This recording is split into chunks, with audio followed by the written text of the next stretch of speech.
قرآن شریف اللہ کا کلام ہے. قرآن شریف اللہ کا کلام ہے. جیسے ہم لوگ بات کرتے ہیں، جیسے اپنے منہ سے ہم نکال دیے، آواز نکالے، جیسے شہادت، ثقلین، اعجاز، اس طرح سے جو آواز نکالتے ہیں، یہ کیا ہے؟ ہمارا کلام ہے. یہ کیا ہے؟ کلام ہے. منہ سے جو بات نکلتی ہے اسے کلام کہتے ہیں. جو ہماری منہ سے جو بات نکلتی ہے اسے کلام ہے. جیسے عنایہ ہے، اب عنایہ نے کہہ دیا کہ بھائی جان مجھے ایک گلاس پانی دیجیے، یہ کیا ہے؟ کلام ہے. یہ کیا ہے؟ کلام ہے. تو ٹھیک اسی طریقے سے اللہ تعالیٰ کا کلام کیا ہے؟ قرآن شریف. قرآن شریف، ہاں قرآن شریف. قرآن شریف سن لیجیے کہ اللہ تعالیٰ کا کی طرف سے نبی صلی اللہ تعالیٰ علیہ وآلہ وسلم پہ ایک نازل شدہ کتاب ہے. نبی صلی اللہ علیہ وسلم پر ایک نازل کیا ہوا ایک کتاب ہے جو آسمان سے اترا ہے. وہ ایسی کتاب ہے قرآن شریف جو آسمان سے اتری ہے. کہاں سے اتری ہے؟ آسمان سے. اب لوگ کہیں گے کہ آسمان سے کیسے اتری ہے کتاب؟ ایسے کیا ایسے نیچے ایسے ایسے ایسے ایسے نیچے آ رہی تھی کیا؟ نہیں. ایک فرشتے ہیں، ان کا نام ہے جبریل علیہ السلام. وہ ہیں جبریل علیہ السلام. وہ ایک ایک کر کے ایک ایک آیتیں لا کر کے نبی صلی اللہ علیہ وسلم کے سامنے پیش کرتے تھے. کیا کرتے تھے؟ پیش کرتے تھے. تو اب جیسے مان لو کہ اگر آیتیں آتی تھیں تو وہ ایک ایک جہاں جو کنڈیشن ہوتے تھے ان کنڈیشنز پہ آیتیں آتی تھیں. جیسے کوئی بھی ایونٹس ہوتے تھے یا جو بھی گھٹنائیں ہوتی تھی، جو معاملات یا درپیش ہوتے تھے، اس پہ یہ قرآن شریف کی آیتیں آتی تھیں. ٹھیک ہے. اب اس پہ کیا کرنا ہے کہ اب جیسے ہم پڑھتے ہیں اعوذ باللہ من الشیطان الرجیم. کیا ہے؟ اعوذ باللہ من الشیطان الرجیم. یہ پڑھتے ہیں ہم. یہ کیا ہے؟ یہ کیا ہے؟ یہ کیا ہے؟ اللہ تعالیٰ نے بتایا ہے کہ اگر آپ کو شیطان سے بچنا ہو تو آپ کس طرح سے کہیے. ٹھیک ہے. تو قرآن کی ایک آیت ہے. اگر ہم کہتے ہیں بسم اللہ الرحمن الرحیم، یہ بھی قرآن کی آیت ہے. یہ بھی کیا ہے؟ قرآن شریف کی آیت ہے. اچھا، جیسے مان لو کہ ہم قرآن شریف جب شروع کرتے ہیں پڑھنا تو جو ابلیس ہے نا، ابلیس شیطان ہے، وہ شیطان ہمیشہ ہم کو بہکاتا ہے. اگر ہم انگلش پڑھنے جاتے ہیں تو شیطان ہمیں بہت کم بہکاتا ہے. اگر ہم میتھ پڑھنے جاتے ہیں تو شیطان ہمیں بہت کم بہکاتا ہے. اگر ہم ہندی پڑھنے جاتے ہیں تو ہمیں شیطان بہت کم بہکاتا ہے. لیکن جب ہم عربی پڑھنے جاتے ہیں یا جب عربی لے کر کے پڑھنا شروع کر دیتے ہیں تو ہمیں شیطان بہت زیادہ بہکاتا ہے. نیند غالب آ جاتی ہے، ہم لوگ مغلوب ہو جاتے ہیں نیند کے لیے.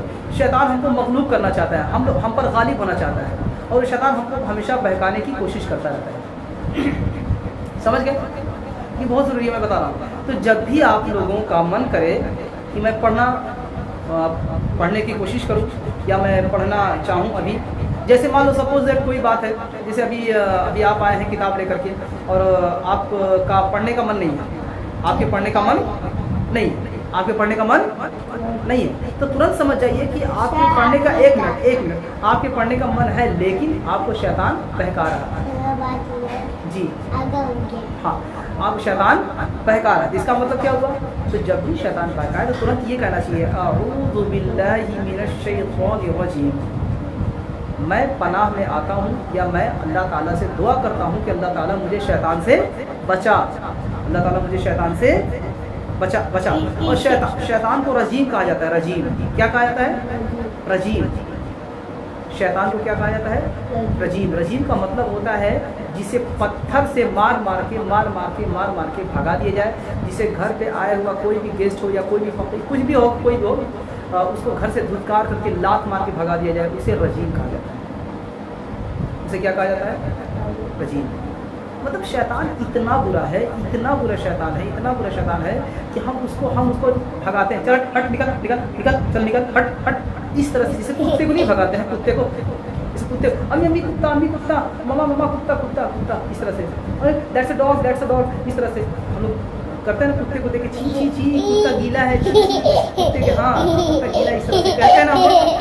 یہ کیا ہے؟ تو جس طریقے سے ہم لوگ کتے کو منحوس سمجھتے ہیں، نحس سمجھتے ہیں، کتے کو منحوسی جو ہوتی ہے وہ سمجھتے ہیں، تو اسی طریقے سے شیطان کو بھی ہم لوگ منحوس سمجھتے ہیں. پوچھو کیوں؟ کیونکہ حضرت آدم علیہ السلام کو جب اللہ تعالیٰ جب اسٹیچو بنا دیا تھا، جب پتلا بنا دیا تھا، جب پتلا تیار کر دیا تھا، statue just like a statue جب وہ بنا دیا تھا اللہ تعالیٰ نے، سنو میری بات، تو شیطان ابلیس اسی راستے سے گزر رہا تھا اور گزرتے کیا دیکھا؟ ارے یہ کون کھڑا ہے؟ یہ کس کا پتلا ہے؟ یہ کس کی مورتی ہے؟ اللہ. تو شیطان نے جا کر اس سے پوچھا تو پتہ کیا چلا؟ پتہ یہ چلا کہ مطلب وہ شیطان جو ہے دیکھ رہا تھا، اچھا یہ تو مطلب میرا جو ہے کہ زمین پہ خلیفہ بننے والا ہے. تو شیطان نے جلن کے مطابق اور حسد کے مطابق اس نے کیا کیا؟ شیطان نے تھوک دیا. کس نے تھوک دیا؟ حضرت آدم علیہ السلام کے بدن پر. اور جب وہ بدن پہ جب تھوک پڑی، تھوک کہاں پڑی؟ یہ نابھی پر، جسے ناف کہتے ہیں. ناف پر تھوک پڑ گئی. کہاں پڑ گئی؟ ناف پر تھوک پڑ گئی. تو اللہ تعالیٰ نے حکم دیا، فرشتوں سے کہا کہ وہاں کی تھوڑی سی مٹی نکال کر اس کا کتا بنا دو. اللہ تعالیٰ نے کیا کہا؟ آدم علیہ السلام کے بدن پر جو شیطان کی جو ناپاک لعاب ہے وہ جو پڑی ہے، وہاں کی تھوڑی سی مٹی نکال کر اس کا کتا بنا دو. اسی وجہ سے ہماری جو نابھی ہوتی ہے، نابھی جسے کہتے ہیں ناف، سمجھ رہے ہیں کچھ؟ ناف جو ہوتی ہے نا وہ ہمیشہ گڈھی ہوتی ہے. کیا ہوتی ہے؟ گڈھی ہوتی ہے. اور بہت ہی گندی چیز یہی ہوتی ہے نابھی. سمجھ رہے ہیں میری بات کو؟ ٹھیک ہے.